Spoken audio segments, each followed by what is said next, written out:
पुन्हा एकदा तुम्हा सर्वांचं स्वागत आहे माझ्या मिनी ब्लॉग मध्ये। आज फ्रायडे स्पेशल आमच्याकडे आहे पापलेट आणि कोलंबी। चला मम्मीला विचारा की आज स्पेशल ती काय बनवते। इथे बोंबीलचा रस्सा केलेला, तर मम्मी बनवते कोलंबीचा रस्सा।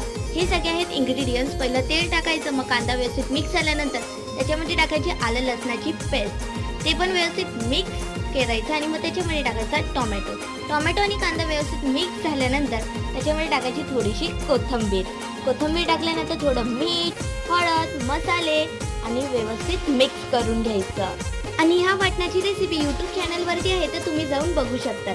वाटण टाकल्यानंतर परत मिक्स करायचं आणि बटाटा ऑप्शनल आहे, आमच्याकडे बटाटा आवडतो म्हणून आम्ही भाजीत टाकलेला आहे। मग पाणी टाकायचं आणि व्यवस्थित मिक्स झाल्यानंतर त्याच्यामध्ये टाकायची कोलंबी टाकल्यावर व्यवस्थित मिक्स करायचं आणि 5 मिनिटं त्याच्यावर झाकण ठेवायचं। 5 minutes later. फायनली 5 मिनिटं झालेली आहे आणि हा आपला कोलंबीचा रस्सा। तर बघा इकडे आम्ही पापलेट फ्राय सुद्धा केलेले। Okay bye, subscribe Shri Swami.